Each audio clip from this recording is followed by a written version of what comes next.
Student, आप सबका हिंदी के क्लास में स्वागत है। तो आज हम पढ़ेंगे उपसर्ग के बारे में। उप का अर्थ होता है समीप, समीप यानी सामने या फिर करीब, और सर्ग का अर्थ होता है सृष्टि।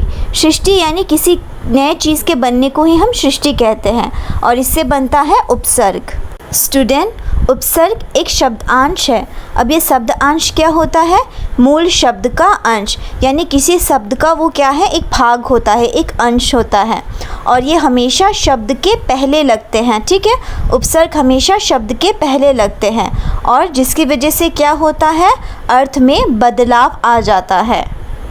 तो स्टूडेंट, यहाँ पे मैंने उदाहरण दिया है अनु प्लस मान। अनु एक उपसर्ग है और मान जो है वो मूल शब्द है।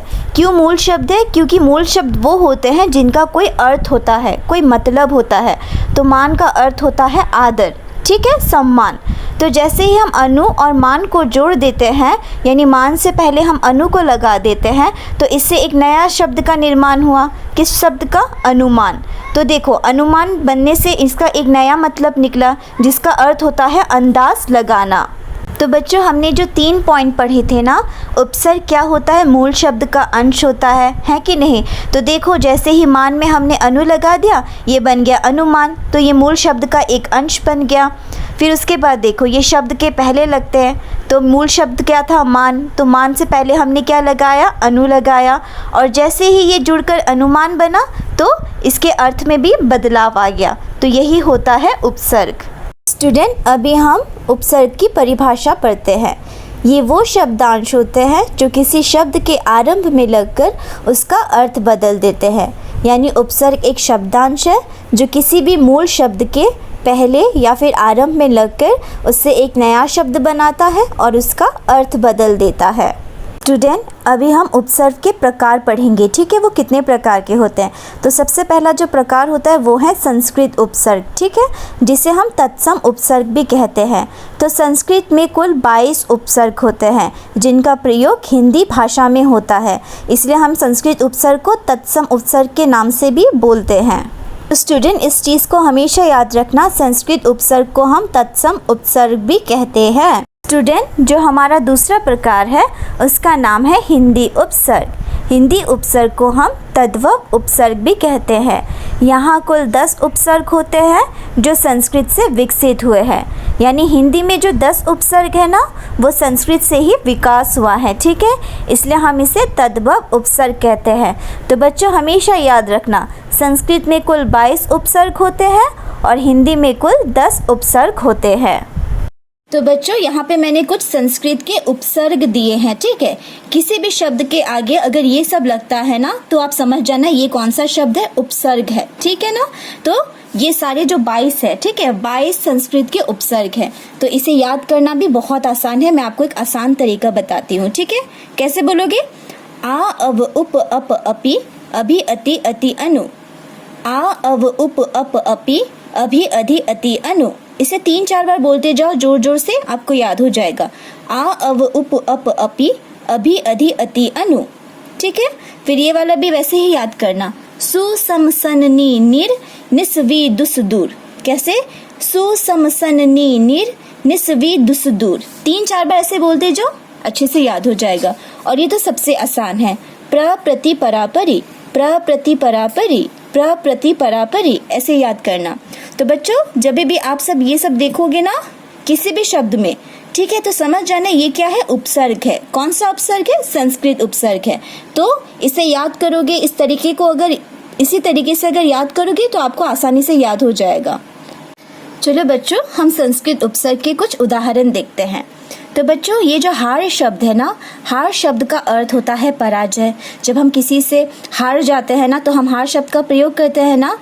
तो देखो, अगर हार शब्द एक मूल शब्द है, ठीक है, इसके आगे हम उपसर्ग लगाए, तो संस्कृत उपसर्ग लगाए, तो एक नया शब्द बनेगा, ठीक है। जैसे ये देखो, प्र प्लस हार। प्र एक उपसर्ग है, ठीक है, संस्कृत उपसर्ग है। मैंने पढ़ा था ना, प्र प्रति परा परि, तो प्र एक संस्कृत उपसर्ग है। प्र के, ठीक है, हार के अगर हम प्र लगा देंगे तो प्रहार बनेगा, है कि नहीं। हार का अर्थ होता है पराजय। प्र और हार जोड़ के क्या बना? प्रहार। प्रहार का एक दूसरा अर्थ निकलता है जिसका अर्थ होता है चोट देना, ठीक है, कितना आसान है। वैसे ही अ प्लस हार, ठीक है। इससे एक नया शब्द बना आहार। आहार का अर्थ होता है भोजन। तो देखो, जैसे ही मूल शब्द के साथ उपसर्ग जुड़ता है एक नया शब्द बनता है और उसका अर्थ भी बदल जाता है। जैसे यहाँ पे हार का अर्थ था पराजय, आ लगने के बाद ये बना आहार और इसका एक नया अर्थ है जिसका अर्थ है भोजन। वैसे उप प्लस हार उपहार, तो उपहार का अर्थ क्या होता है? भेंट, तोहफा। परि प्लस हार परिहार, परिहार का अर्थ होता है त्यागना, त्याग करना। सन, ठीक है, सन प्लस हार संहार, संहार का अर्थ होता है मारना। फिर उसके बाद वी प्लस हार, ये बनता है विहार, विहार का अर्थ होता है घूमना। तो ये सारे किसके उदाहरण है? संस्कृत उपसर्ग के उदाहरण है। जब हमने मूल शब्द हार के आगे उपसर्ग लगाया तो नया शब्द बना और उसका अर्थ भी बदल गया स्टूडेंट। अब ये देखो बच्चों, हम और उदाहरण देखते हैं, ठीक है। अति भी एक संस्कृत उपसर्ग है ना। तो अति को जब मैं आचार के आगे लगा देती हूँ, आचार का अर्थ होता है व्यवहार, है कि नहीं। तो अति के आगे जब मैं आचार लगा देती हूँ ये बनता है अत्याचार। और अत्याचार का तो एक अलग ही अर्थ होता है जुल्म, तंग करना, है कि नहीं। तो जब उपसर्ग और मूल शब्द मिल जाते हैं एक नया शब्द बनता है और उसका अर्थ भी बदल जाता है। वैसे अधि प्लस कार बना अधिकार। अधिकार का क्या अर्थ होता है? हक, है ना। हम अपने अधिकार के लिए लड़ते हैं, हम अपने हक के लिए लड़ते हैं। वैसे ही अनु प्लस सार, इससे क्या बना? अनुसार, एक नया शब्द बना अनुसार और इसका अर्थ होता है मुताबिक, किसी चीज़ के मुताबिक में चलने को ही हम अनुसार कहते हैं। वैसे अप प्लस शब्द, ठीक है, अपशब्द, अपशब्द का अर्थ क्या होता है? गाली वाला शब्द, ठीक है। शब्द तो हम जानते ही क्या होता है, ठीक है। वैसे जब शब्द के आगे अपशब्द लगा देते हैं तो ये क्या बन जाता है? गाली वाला शब्द, ठीक है। वैसे अभी, अभी के आगे अगर हम मान के आगे अभी लगा दे तो ये बन जाता है अभिमान। मान क्या होता है? अपना सम्मान होता है ना, सम्मान अपना, जो भी हम लोगों का, हम इसको इंग्लिश में बोलते हैं रिस्पेक्ट, है ना, मान। तो जैसे मान के आगे हम अभी लगा देते हैं तो ये बनता है अभिमान। और अभिमान का अर्थ होता है अहंकार, ठीक है। किसी इंसान में जब अहंकार होता है तो उसे हम क्या कहते हैं? अभिमान। तो ये सारे संस्कृत उपसर्ग के कुछ उदाहरण हैं, ठीक है स्टूडेंट। अभी हम हिंदी उपसर्ग के बारे में पढ़ते हैं, ठीक है। तो यहाँ पे जो जितने भी दिए गए हैं ना, ये सब हिंदी उपसर्ग है। अगर किसी भी मूल शब्द के आगे अगर आप ये सब देखते हो तो समझ जाना ये कौन सा उपसर्ग है? हिंदी उपसर्ग है। या फिर अगर आपसे पूछे कि बताओ ये शब्द उपसर्ग है कि नहीं है, अगर आप उस शब्द में ये सब देखते हो, ठीक है, तो आप लिखोगे कि हाँ ये उपसर्ग है। तो इसे कैसे याद करेंगे इन सबको? बहुत ही आसान तरीका है। आ ओ अब उन अन अद, आ ओ अब उन अन अद, इसे जोर जोर से बोलो। आ ओ अब उन अन अध, आ ओ अब उन अन अध, ठीक है। ये तो और आसान है। पर भर बिन, ठीक है। और इसके बाद ये तो और आसान है। का कु दू सा सूनी, का कु दू सा सूनी, कितना आसान है ना। अब सब एक साथ बोलते हैं। आ ओ अब उन अन अध, पर भर बिन का कु दू सा सूनी, काकू दूसा सूनी, ठीक है। इसे आप ऐसे ही अच्छे से प्रैक्टिस करना, आपको अच्छे से याद हो जाएगा हिंदी उपसर्ग। स्टूडेंट, अभी हम हिंदी उपसर्ग के कुछ उदाहरण देखते हैं, ठीक है। पहला है हमारा कु प्लस पुत्र। जो कु है वो हिंदी उपसर्ग है, इसका अर्थ होता है बुरा, ठीक है। और पुत्र का अर्थ तो हम जानते ही हैं, बेटा। तो जैसे हम इन दोनों को जोड़ देते हैं ये बनता है कुपुत्र। कुपुत्र का अर्थ होता है बुरा बेटा, यानी अयोग्य पुत्र। और जो अच्छा पुत्र होता है हम उसे योग्य पुत्र बोलते हैं, कुपुत्र को हम अयोग्य पुत्र, यानी जो बुरा बेटा होता है। वैसे देखो, कु को जब हम कर्म के आगे लगाते हैं, ठीक है, कर्म के आगे जब कु को लगाते हैं ये बनता है कुकर्म। और कुकर्म का अर्थ क्या होता है? अपराध, गलती, है ना। कु यानी बुरा, कर्म यानी हमारा जो काम होता है, ठीक है। और कुकर्म क्या है? अपराध करना, गलती करना, ठीक है। वैसे ही अनपढ़, अन एक हिंदी उपसर्ग है, ठीक है। पढ़ एक मूल शब्द है। पढ़ का मतलब तो हमें पता ही है, पढ़ना लिखना, है ना, पढ़। तो पढ़ मूल शब्द के आगे जब हम अन को लगा देंगे तो ये बनता है अनपढ़, ठीक है। अन का अर्थ होता है अभाव, ठीक है। तो जैसे अन और पढ़ को जोड़ दे ये बना अनपढ़। अनपढ़ का अर्थ होता है अशिक्षित, जो पढ़ा लिखा ना हो, ठीक है। तो अनपढ़ एक नया शब्द बना और इसका एक नया अर्थ भी है कि नहीं। वैसे ही दू प्लस काल, दू का अर्थ होता है बुरा, ठीक है।